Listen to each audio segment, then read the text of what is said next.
Subclass 1.2 Liability Policy. The definition of a liability policy. It's a contract in terms of which an insurer, in return for a premium, undertakes to provide policy benefits if an event contemplated in this contract as a risk relating to the incurring of a liability otherwise than as part of a policy relating to a risk more specifically contemplated in another definition in this section occurs and includes a reinsurance policy in respect of such a policy. So if you have a look at liability policy, the definition, it's a contract in terms of which an insurer, in return for a premium, undertakes to provide policy benefits if an event which is in the contract as a risk relating to incurring of a liability or otherwise as part of a policy relating to a risk more specifically contemplated in any other definition in this section occurs, and it also includes reinsurance policy in respect of such a policy. Sorry, I'm not the best artist, so my lines will not be 100% perfect, but yeah, it's the idea that counts here. So basically, the insurers has a contract with you, and they said that whatever risk is in this policy or whichever risk is in this section we are going to discuss, that should anything like anything happens, for the premium you pay, they will take the liability to pay you out for that risks if you suffer any of those risks or damages. So when you look at personal liability insurance,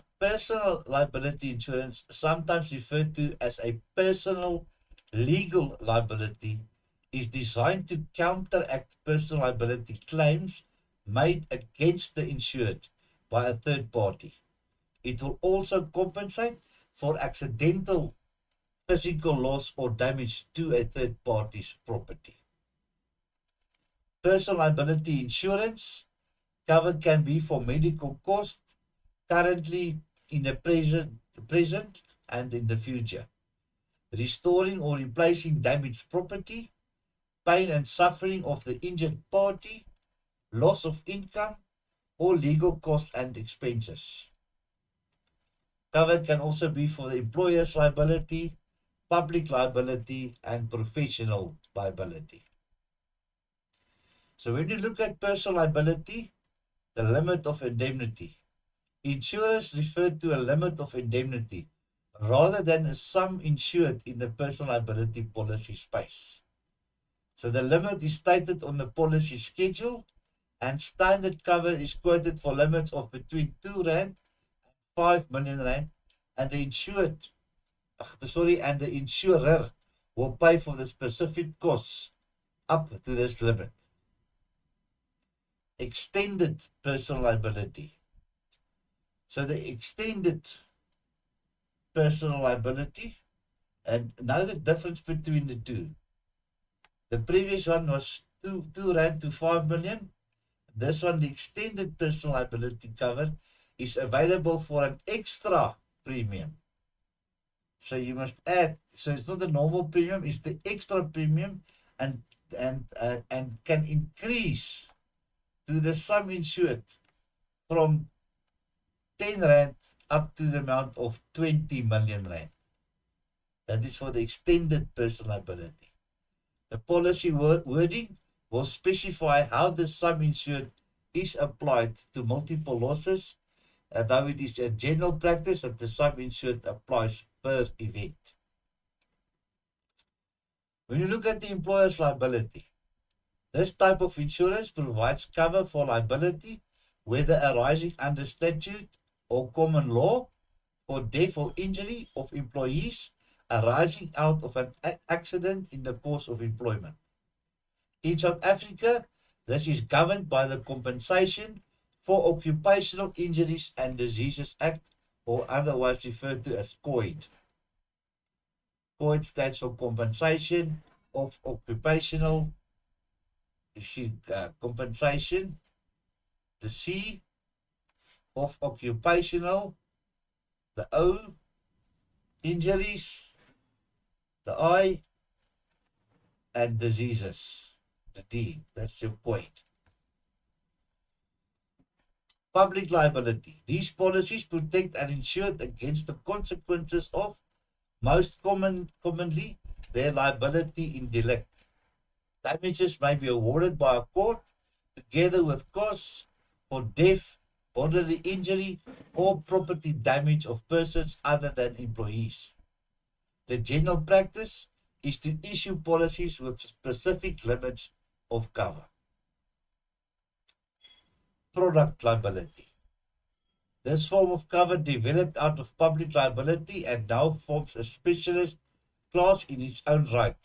It addresses injury or damage caused by some object manufactured by the insured. If the manufactured item has to be replaced due to a defect, product guarantee insurance may meet the cost of replacement. This cover is difficult to find. Personal indemnity. Personal indemnity or errors and omissions, E&O, insurance provides cover in respect of an act, an error or omission in relation to professional services given which causes loss or damages. So professionals such as doctors, architects, attorneys, and insurance brokers can make mistakes, which will render them legally liable to their clients for damages. Therefore, because they are professionals, you see, they are seen as professionals. That's why we call it professional indemnity. If that doctor operates on your left leg and he cut open and he see there's nothing wrong and he stitch you up and he takes you back to the ward and you wake up, and then you tell him, but my left leg was not the one that you had operated on, it was the other leg, the right leg.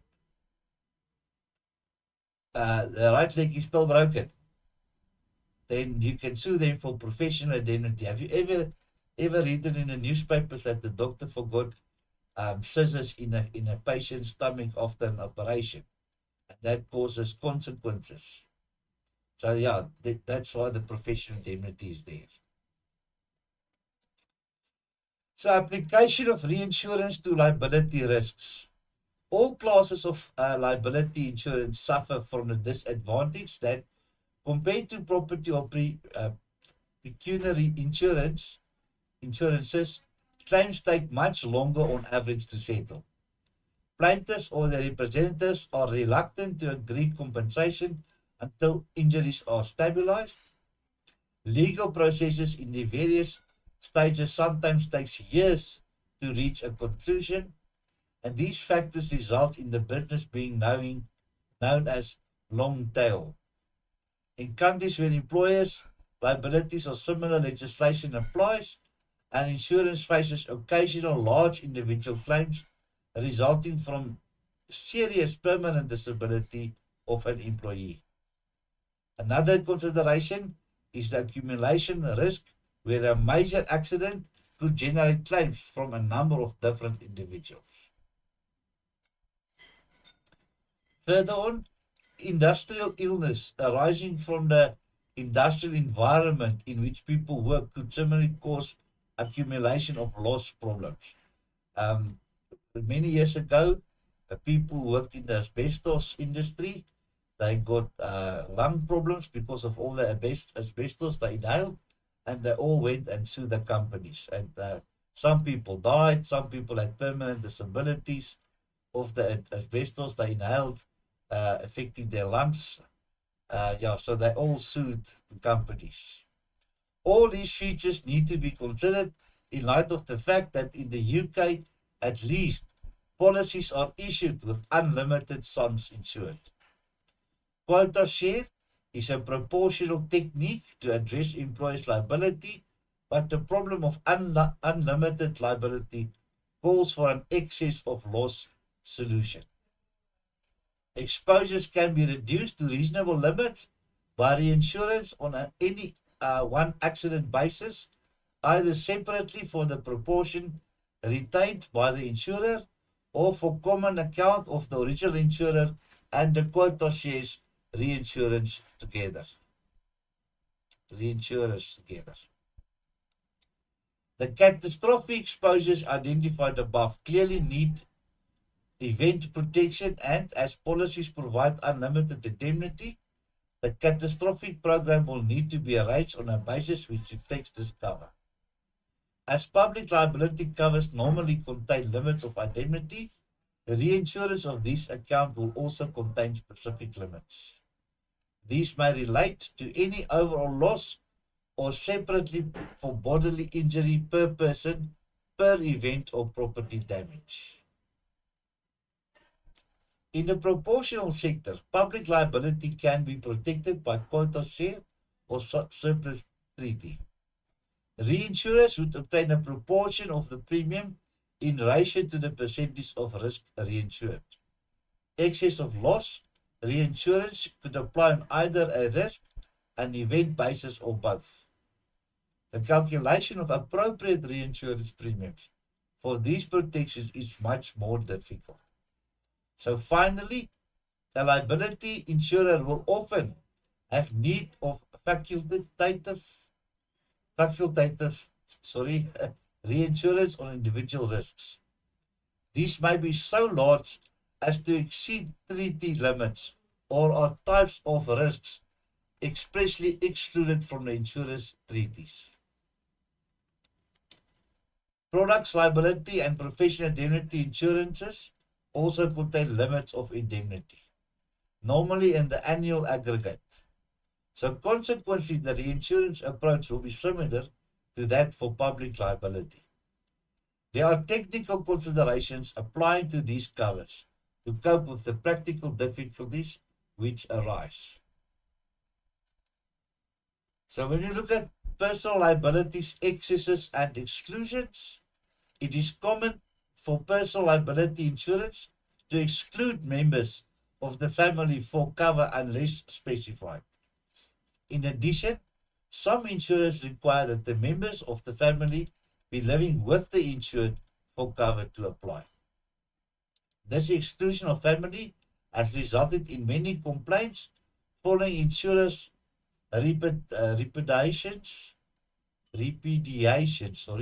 and services that reinforce how important it is for policyholders to familiarize themselves with the terms and conditions in their insurance contract or policy wording. So make sure that you know your policy wordings and that you're happy and satisfied with them.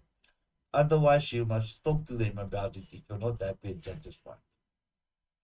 Employees other than domestic employees acting in the course of their employment with the insured are also excluded from cover.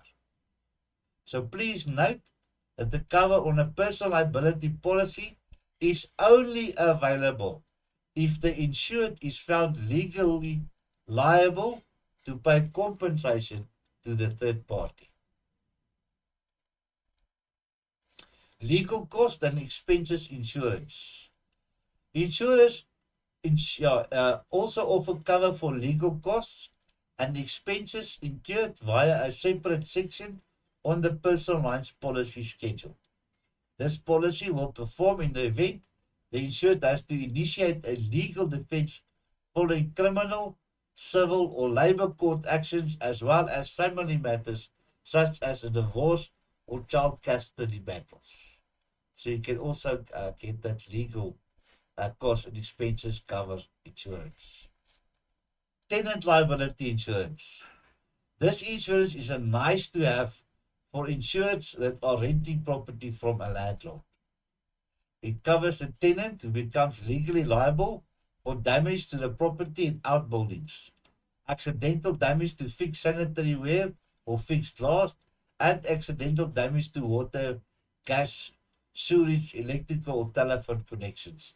So You as a tenant, if you're renting from a landlord, can get this tenant liability insurance also, that in case your child plays with his cricket bat and he hits the ball right through the house and breaks a window or two or three, and maybe later they damage other things, and you don't have the money to pay for it, you can claim from the tenant liability insurance to cover those windows and anything else your children might have broken.